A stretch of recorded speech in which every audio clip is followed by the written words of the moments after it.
Joining us now, live, impromptu. I love impromptu, right? Congressman, 9th District, Virginia, Southwest Virginia, Republican Morgan Griffith. Congressman, thanks for being with us, sir. Thanks for calling us up impromptu. Thank you.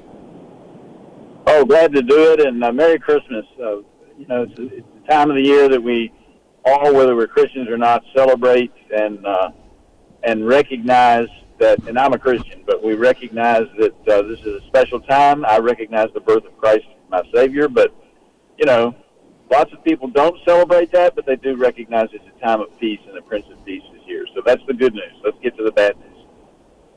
We had a 5,000-page bill yesterday, and you're giving them too much credit, John. You're saying that they have, we had 24 hours.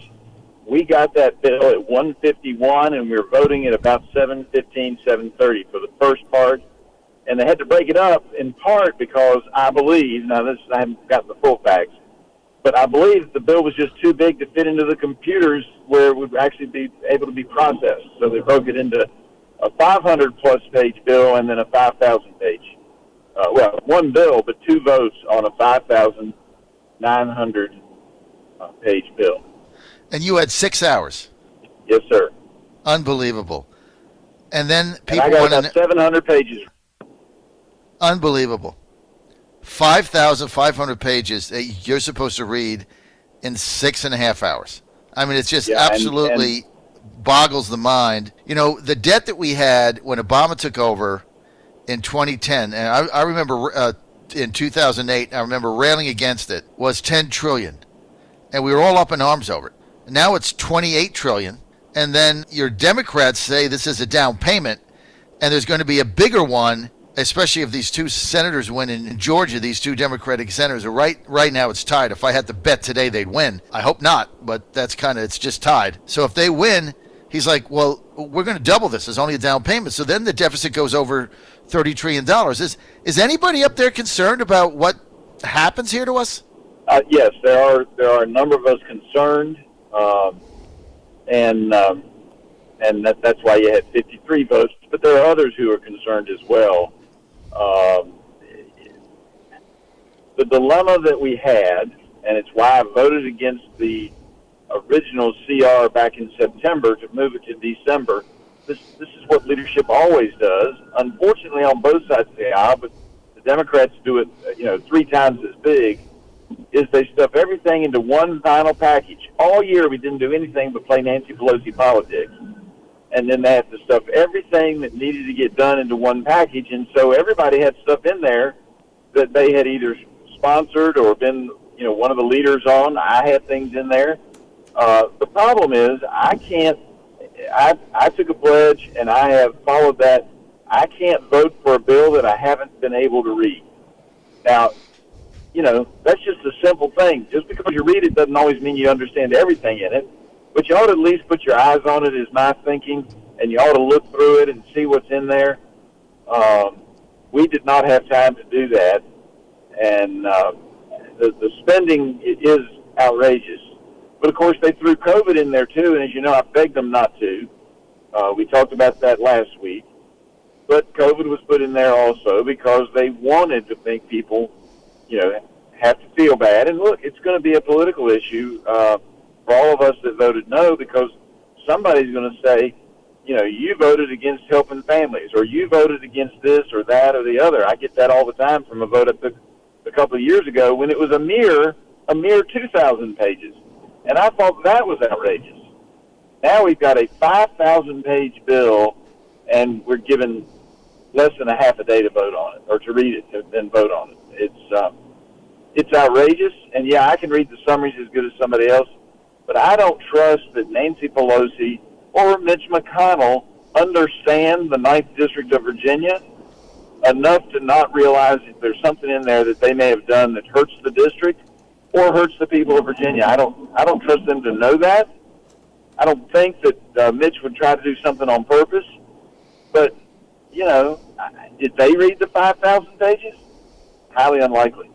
What is the $1.4 trillion? What does this go to? I mean, I get the 900 stimulus for COVID-19. Of course, there's a lot of things in there that have nothing to do with it. So I get that. That's easy to get your head around. But what's the 1.4 trillion? What's the other money? That runs the government from yesterday through September 30th. But then there's also all these other bills in there, and some of those, they plussed up the money. It's hard to look. We're going to be spending weeks trying to figure out what it is that was passed. But there's a huge number of other programs. I mean, one of the first alarm bells, and I was begging them to get me copies of the bill, and I eventually, probably about 145, got a bootleg back alley copy that was not complete, only had 3,000 pages, and started working on that when the official bill came through. But one of the alarm bells that went off was when we were talking about the health subcommittee bills that had been placed into the Omnibus. There were 82 separate pieces of legislation that had come through the health subcommittee that were placed into the Omnibus. 82 separate bills. That's just the health subcommittee of Energy and Commerce. And I started going, what other bills are being thrown in there that I've never seen on the floor, that might have gone through the committee, but I've never seen them on the floor, and they may have been amended. And many of them were. Surprise billing, which I support getting rid of surprise billing, was one of them.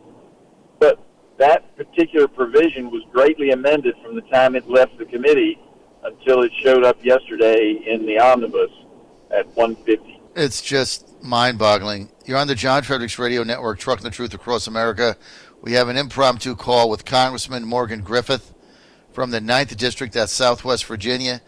So Trump's budget in fiscal year 2021, not that the president's budget ever matters, it's kind of just a piece of paper, was just under $5 trillion. If you look now at the year, this fiscal year coming, how much money is the federal government going to spend? $5 trillion?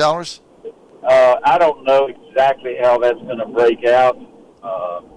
Passed all the money yesterday, but there's a lot of other things that have been approved. So I apologize. I cannot tell you this morning exactly how much we're going to spend, but it's a whole lot of money.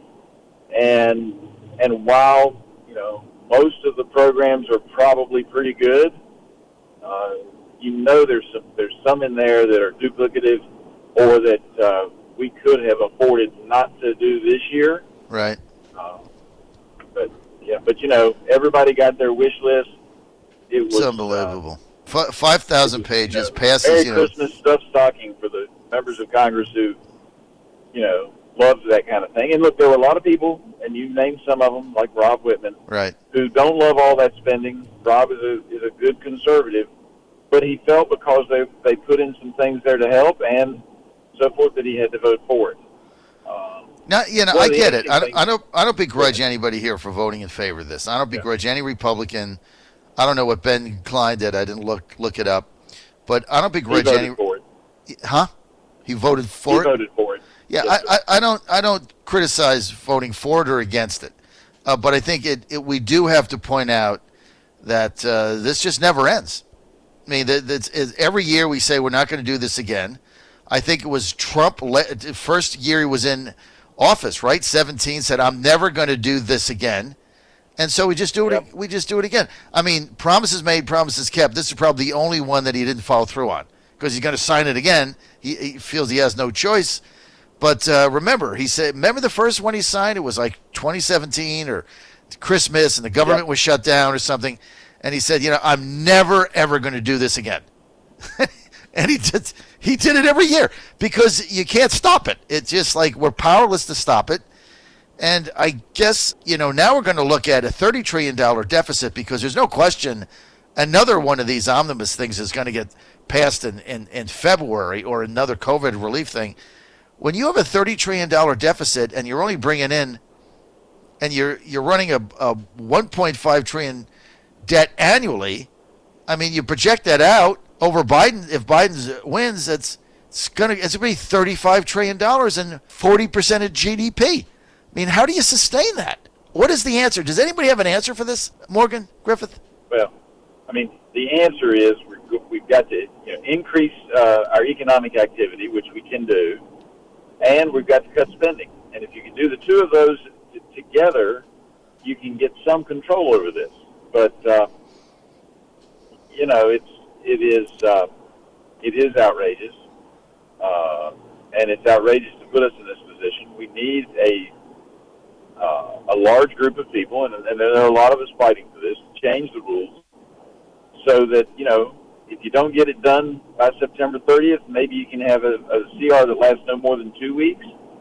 And then, if you don't get it done, you have a government shutdown. That will, you threaten a government shutdown, 99% of the time, people are going to figure out how to compromise in September or early October, as opposed to waiting until Christmas, when everyone, including me, in fact, I'm on the road home now from D.C., everybody wants to get home and be with their family for Christmas. I get it, but why do we continue to play that kind of politics?